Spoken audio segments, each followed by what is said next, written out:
Hello, people. Welcome to another Power BI tutorial. Today is module 5, and we are going to be starting DAX. DAX stands for Data Analysis Expressions, and it is a formula language in Power BI, in Power Pivot, and in analysis services. Okay, and it is used to create calculations like measures, calculated columns. It performs aggregations and it handles time intelligence and also filters and manipulates data dynamically. Why does it matter? DAX matters because it brings about dynamic calculations. Measures recalculate automatically based on slicers or filters. As you change the slicer, maybe from one region to the other, or you change the sex, or you change the state, automatically the value changes. That is the importance of DAX. And then we have it performs calculations beyond what standard aggregations can do, and it adds business logic to your data model and easily calculates trends over time. All right, for example, let us calculate the total sales for our Superstore dataset. Total sales for our Superstore dataset. We are going to come to the right, and we have all the tables. We have the team customer, the team date, the team product, and we have the Superstore, which is our fact table. We are going to right click, and we are going to choose a measure. We take new measure, and then we see that the formula bar opens up here.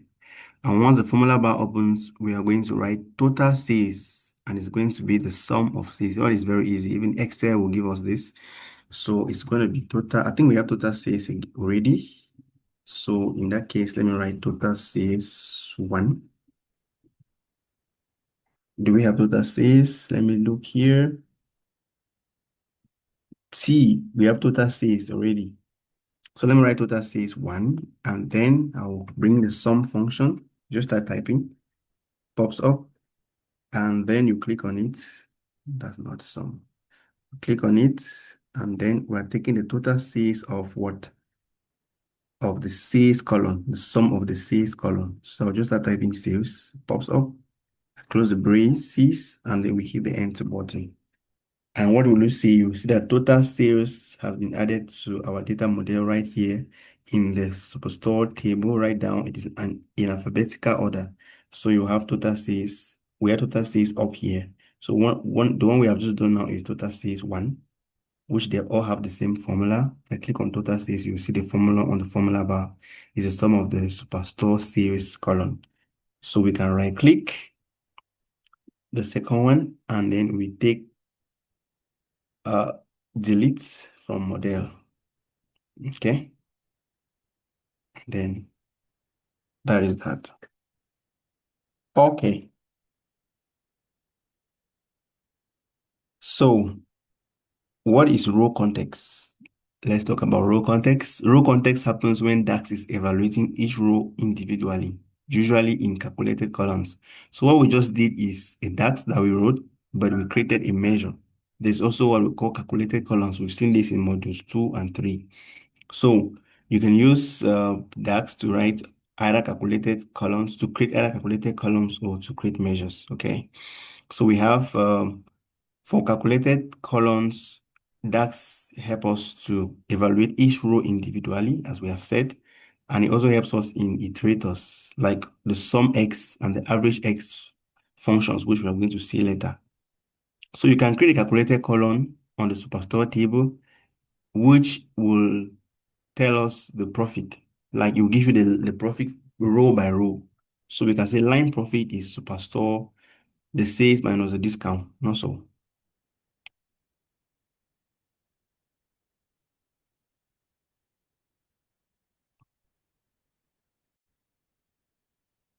Yes.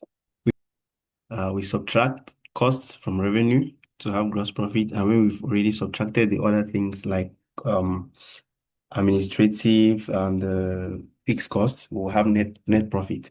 But in this case, we're talking about line profit.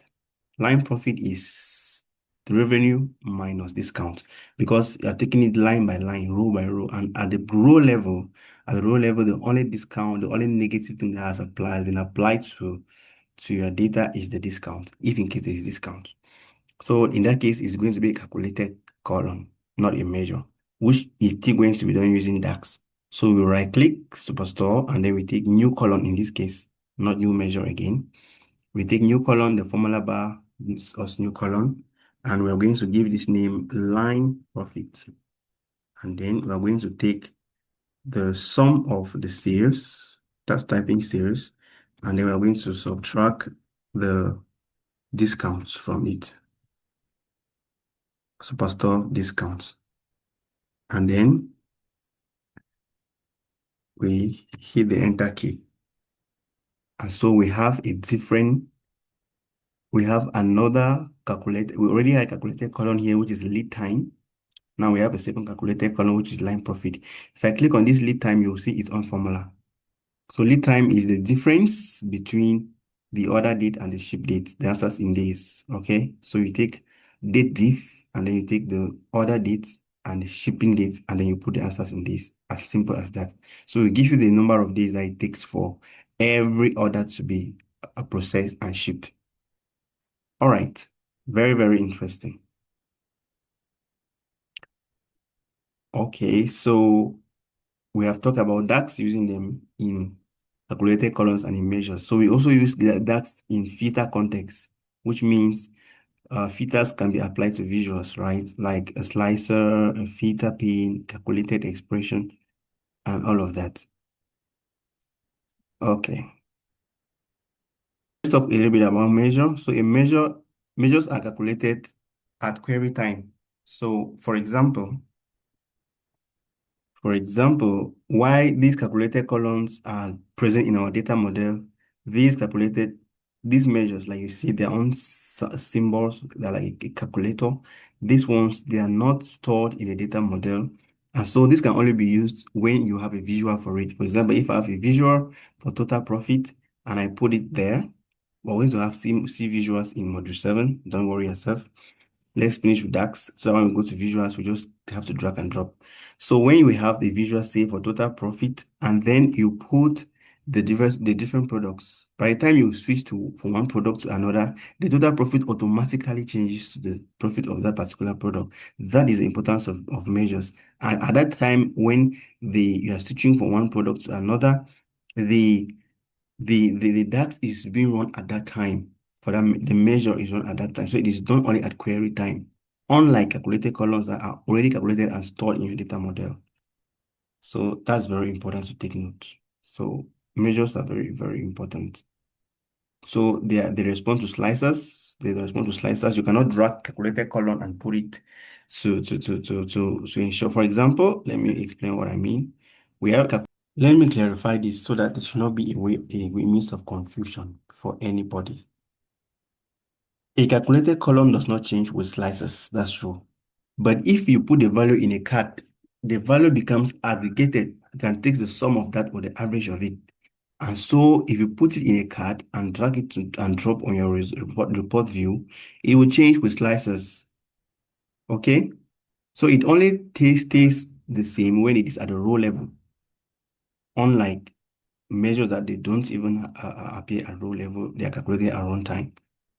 So that should clarify, because you can have this line profit. You can make a card here, a visual card, and then you drag the line profit to it, and then you change your slicer and it changes, and you're like, but we say calculated columns there's no change at row level, but at the level of aggregations into sum, averages, and all of that, putting them in the card or whatever, they are going to change with slices.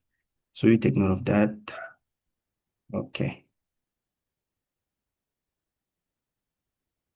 So let's look at a few other measures. So very simple. Let's just say we want to talk about the average profit. So here we're just talking about simple DAX. So it's average of superstore profit.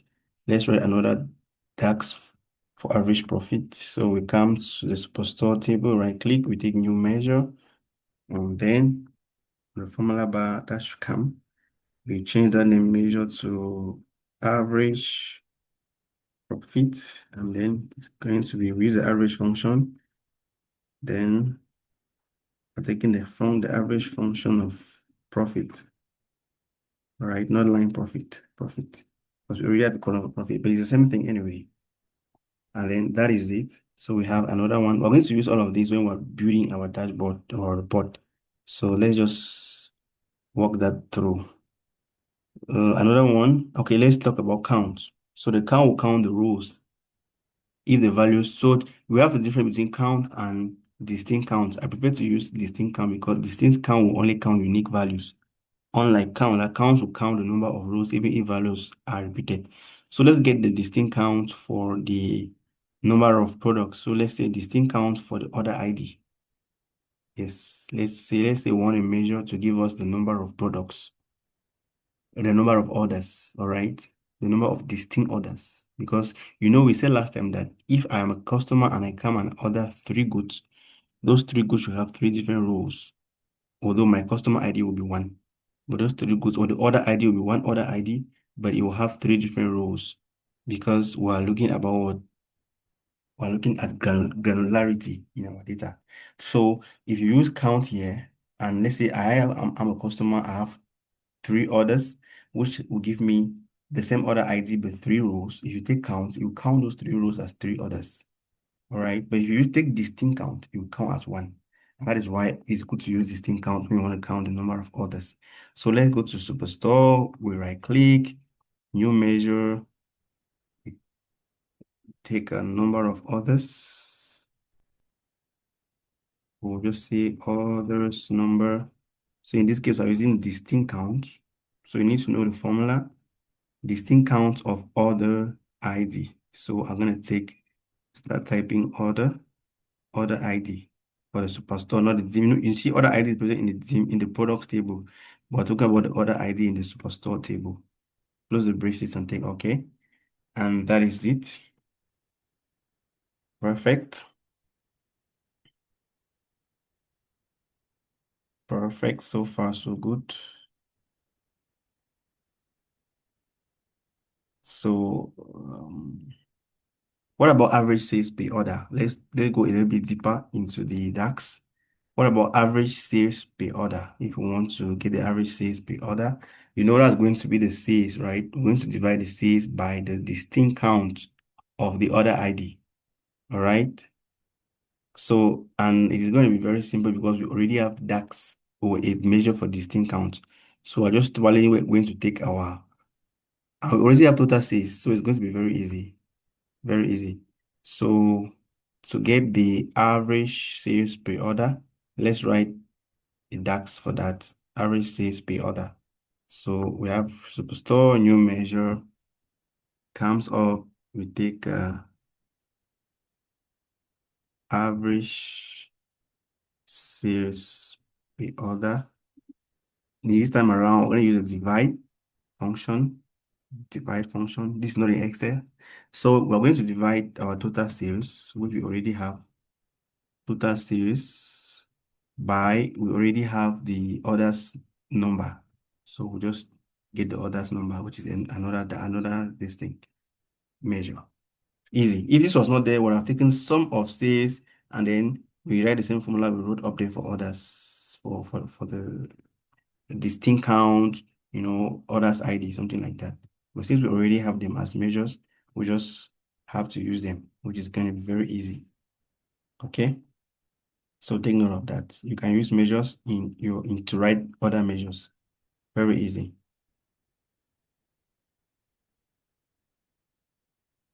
Okay. So let us look at something else. Okay, so once look at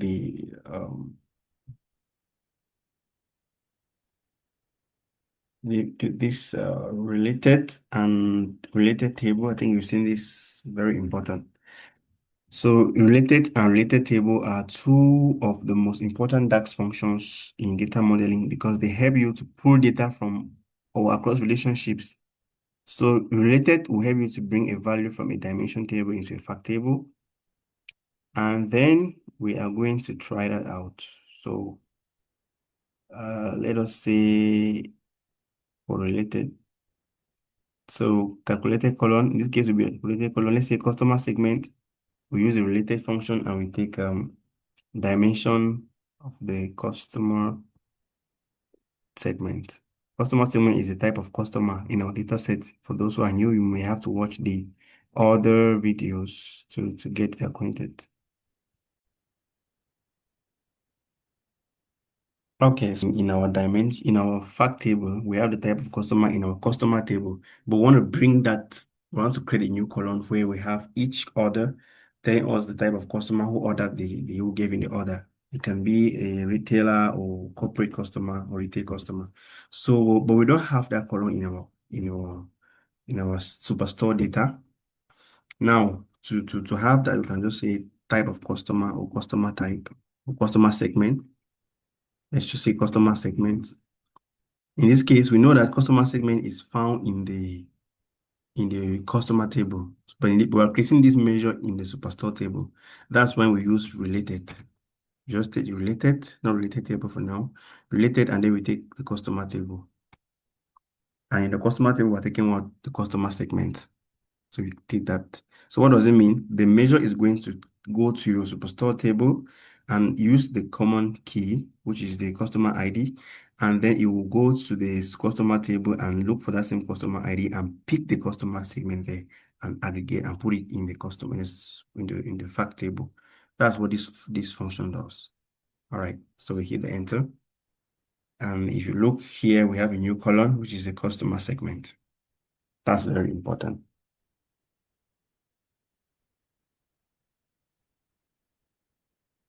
All right. So in this case, we are going to go to the customer table and we are going to create a virtual table.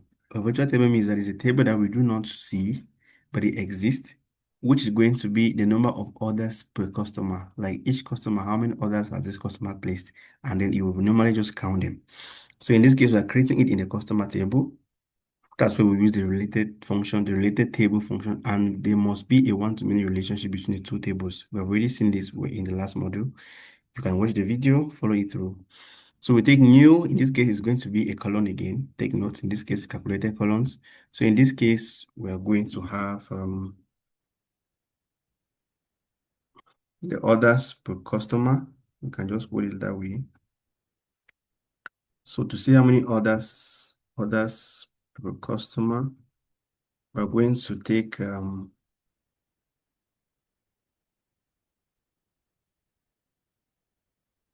we're going to first of all count the rows. We use the count rows function, and then inside that count rows function, we use the related table function. And in that case, we're picking just a superstore table. And then we close it. Then we close again. Hit the enter key. See, that works out. So in the customer table now, we have the orders per customer. So you can, when we're building our report, you can have the number of orders per customer using the related table function. So it's very important. Okay, very, very important. Depending on your objectives, how you want to analyze your data. All right, so let's talk about the calculate function, which is a very popular function, but many people don't know why it is used. So the calculate function is very, very important in that it overrides some conditions. So if your calculation needs a condition, an exception, a comparison, or a time shift, you use calculate. Many beginners always think that you need to wrap everything in the calculate function. No, that's a myth or a misuse of the calculate function.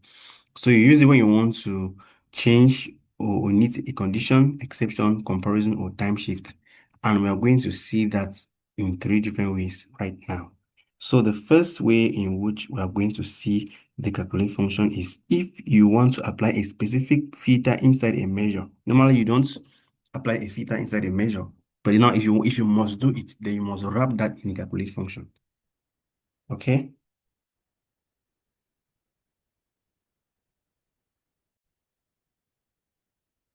So let us say we want to calculate the total sales only for corporate clients. Remember in the client segment, we have corporate clients. Let's just click on the table view. Let's click on the table view and we look at the superstore table so that you can see the client segment. I think we added that just a few minutes ago. Customer segments, we have consumer, we have corporate, and then we have home office. Anyway, let's say we want just for corporate, we want to see the total sales only for corporate clients. So how do we do that? We're normally supposed to create a measure, but now we want to apply a filter because we want only for corporate clients. That's where the calculate function has to come in this first context. So we are going to right click on the superstore, we take new measure, and then we say we want total sales for corporate clients, corporate. So how do you do that? You have to use the calculate. So in this case, we are going to say calculate into total sales, and then we take customer segment and we give us. So in this case, it's going to be calculate. You're going to wrap it in the calculate. First of all, we already have total sales. I think we have total sales already somewhere as a measure. So you just put that. And then we are going to say comma. And then we're going to put a filter this time around. And the filter is, we're going to say customer segment. We have customer segment somewhere. Segment. Okay. That's a filter. And this customer segment must be equal to corporate. So we say equal to, put it in inverted commas, open and close, and we type the spelling must be the same as it is in our data set, corporate. So you see when you use calculate, because you want to get the total sales only for corporate, so you are bringing a filter inside a measure. That's where you bring in the calculate function. That's the first way when you want to bring in a filter in a measure. So you take you hit it. If it doesn't go, it means the spelling might not be correct. Does it go? Total says for total says for corporate. All right.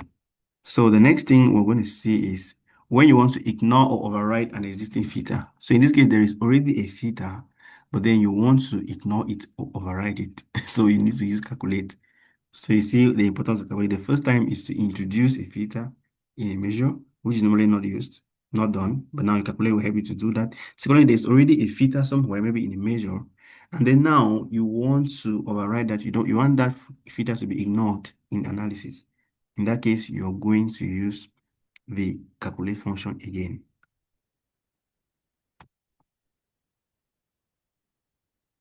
So what we're saying is, see this total stays here, total stays here. Right.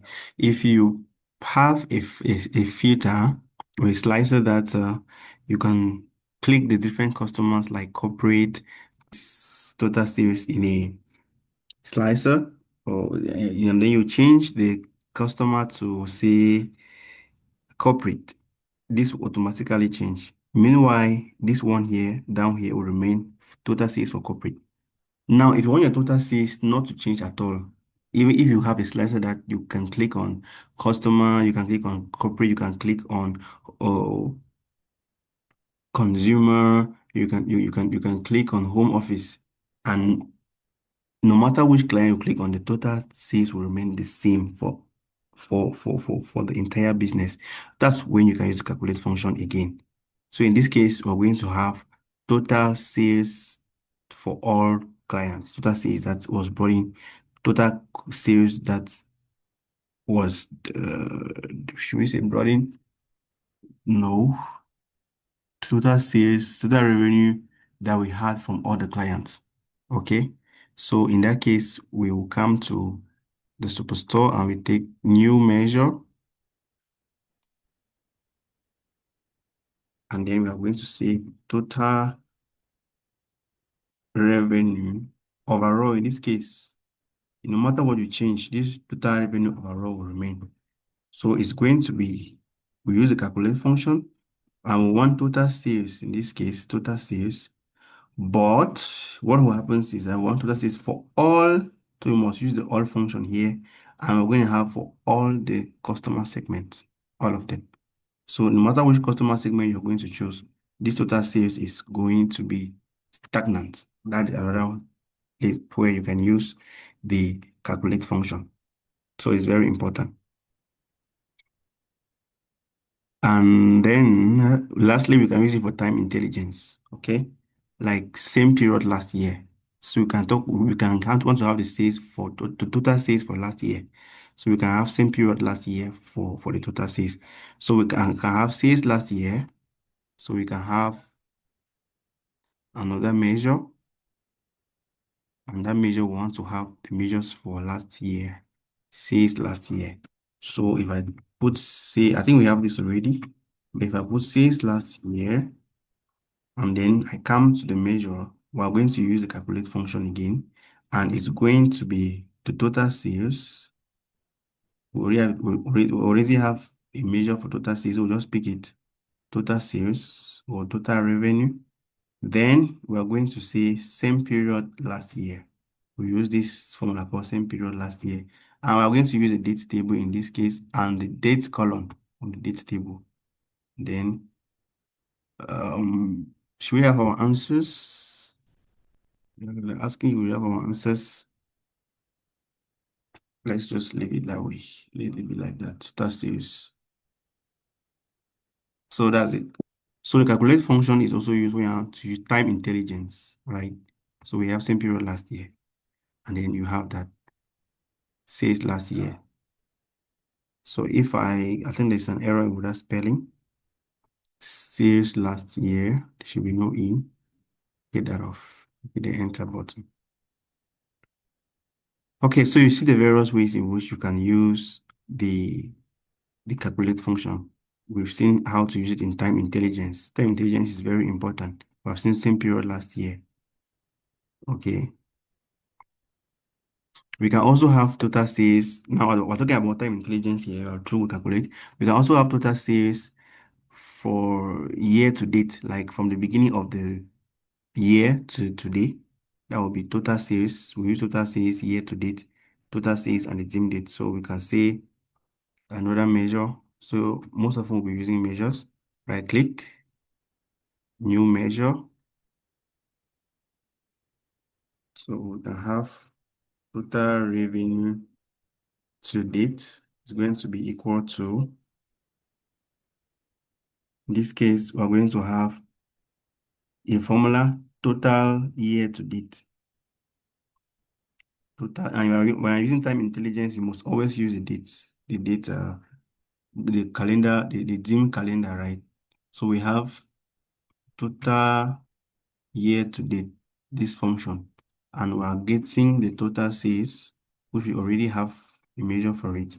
And we are going to add the date.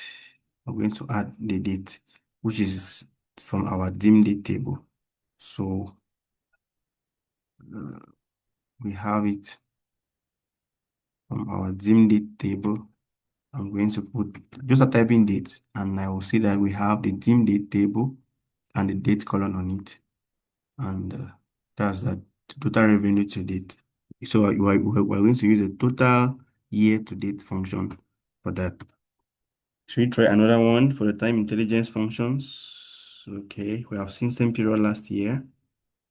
What should we see again? Okay, so we have seen sales last year, right? So let us calculate the sales year-over-year growth. That's total sales minus sales last year and also. And then we can multiply by 100 to get the percentage, whether it's positive or negative. So sales year-over-year percentage is going to be total sales minus sales last year, or divided by sales last year, and then times 100. So sales year-over-year, I think we've seen this, and it was looking so maybe tactical. So let's create a new measure, and it says year-over-year. So we can say this is the sales or percentage growth in sales, anyhow you want to call it. But let me use this one since most of us like year-over-year percentage. So in this case, we're going to have divide. So first of all, we're going to divide the total sales. We're going to divide the total sales. What is that? By the total sales last year. I think we have that measure. We just calculated it. Total sales last year, right? Sales last year by sales last year. So that's how we're going to have it by sales last year. So we divide the total sales by sales last year. Where are we? So, but first of all, we have to subtract the sales last year from the total sales. I'm going to explain why. Because you have to calculate the percentage growth. So it is supposed to be what?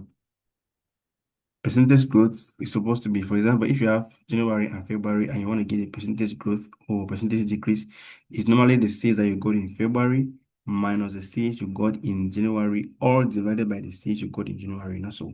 So in this case, it will be total sales minus sales last year, all divided by sales last year. And then we can multiply it by 100 or by 100%, anyhow we want to put it, so that we have our value in 100. I know you are not seeing any of this. You'll see all of this when we start building our chart. We'll just be dragging and dropping because we already have it all. So you click on the enter key and you have CS year over year. Perfect. I think with this, we can end here with DAX, and then maybe in the next module, we can go into a little bit of advanced DAX. We can think, just look at, well, some average X, they don't really matter that much. And variables. So you can read about variables. Okay. And read about variables and some nested functions. So in that case, we can. Okay, yeah, we'll have a next video. We'll look at it, just one or two nested functions and a few things that are in advanced DAX, a few of them, and we'll be good to go. All right. So see you in the next module.